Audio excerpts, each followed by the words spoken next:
My name is Linda Parker. I am 59 years old. I live alone in my small house in Brighton. My husband died 8 years ago. I have only one son. His name is Daniel. Daniel went to Canada many years ago. Now he lives there with his wife and 2 children. He has a good life. He has a big house and a good job. He is happy, but I live here alone. Every day I wake up early. I clean the house. I cook food for myself. In the evening, I sit alone. Nobody comes to see me. Daniel does not call me much. Sometimes he sends me money. Sometimes he says, "Mother, I will come soon," but he never comes. Still, I wait for him. I love him very much. He is my son. I keep his old photos in my room. I look at them every day. One day someone knocked on my door. I opened it. It was Daniel. I was very surprised. I said, "Daniel, you really came?" He smiled. He looked happy. I hugged him. My eyes were full of tears. He came inside. I made tea for him. We sat and talked. I asked, "How is Sarah? How are the children?" He said, "They are all fine." Then I asked, "Why did you come?" He said, "I missed you, Mother. You live here alone. I worry about you. I want to take you to Canada." I was quiet. He looked at me and said, "You are getting old. It is not safe here. You should come with me. You will be happy there." I said slowly, "But this is my home. I was born here. I got married here. Your father lived here. I cannot leave this house." Daniel looked serious. He said, "This house is very old. It is not good for you. In Canada, you will have everything. You will have your own room. You can see the children every day. Sarah also wants you to come." That night I sat alone and thought, what should I do? I did not want to leave, but Daniel was my only son. The next morning, Daniel said, "Mother, we should sell this house. You do not need it anymore. You will live with us. You can use the money for your new life." I looked at him. He smiled. I thought maybe he really loved me. So I said, "Yes." I sold my house. Daniel took all the money.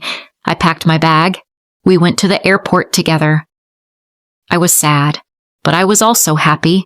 I thought, I will be with my son now. At the airport, Daniel said, "Mother, wait here. I will bring a wheelchair."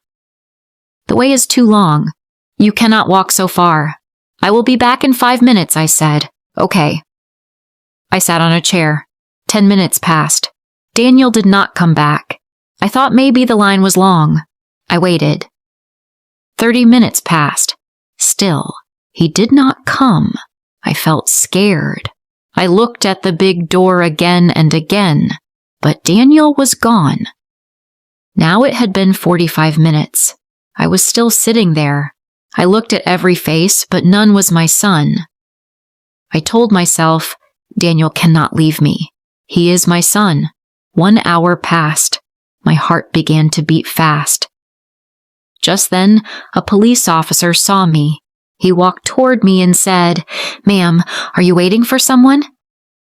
I said, "Yes, my son. He is bringing a wheelchair for me. We are going to Canada." The officer asked, "Do you have his photo?" I took out Daniel's picture from my bag. I also showed my ticket. The officer nodded. He said, "Please wait here. I will check inside." I said, "Thank you." I waited again. After a long time, the officer came back. His face was serious. He sat next to me. He said softly, "Ma'am, I am sorry. Your son has boarded the flight. He has gone. The plane has already taken off. He did not take a wheelchair. He went alone." I froze. My heart stopped for a moment. I said very slowly, "No, that is not true. My son Daniel loves me. He said he will take me with him." The officer said, "I saw everything. He gave his passport. He entered a plane alone." Tears came to my eyes. My heart broke. I cried and cried. The officer's eyes also became wet. He said, "Some people forget their hearts. I am sorry, ma'am." I whispered, "My name is Linda Parker." The officer said, "My name is Robert Miller. I am a police officer here. You remind me of my mother. She died 5 years ago. When I look at you, I remember her." Then he said, "Please come with me. You cannot sit here. You will get sick. Come to my house. My wife is kind. She will cook for you," I said, "but I do not want to trouble you." He smiled and said, "It is not trouble. It is love. You are like a blessing to me." Robert called his wife Olivia. He said on the phone, "I found an old woman at the airport. She is all alone. Her son left her. Can she stay with us?" I could hear Olivia's voice. She said, "Yes, please bring her." That night I stayed at Robert's house. Olivia brought me food. She spoke to me like a daughter. I cried in my room. I missed Daniel. I missed my house. But these strangers gave me love. The next morning, Robert got a phone call. He went to another room. He spoke in a low voice. Later, he came to me.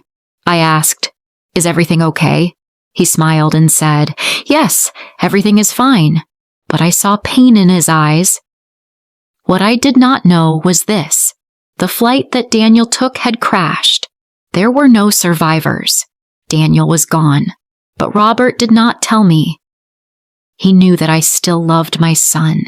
Even after what he did, I still prayed for him. I still hoped that one day he would come back. The days passed slowly. I stayed with Robert and Olivia. Robert took care of everything. He helped me go to the doctor. He bought my medicine. He treated me like his mother. His wife gave me respect. Their home became my home. Their family became my family. I only prayed. I prayed for Daniel's soul. I prayed for the children he left behind. I prayed that no mother feels what I felt at the airport. One day Robert asked, "Do you ever think about going back to that house?" I looked at him and said, "I already lost that house, but I found a new home here." Daniel was gone, but I got the son I truly deserved. I feel grateful. What would you do if you were in Linda's place? Tell me in the comments below. If you liked this story, please like, comment, share, and subscribe.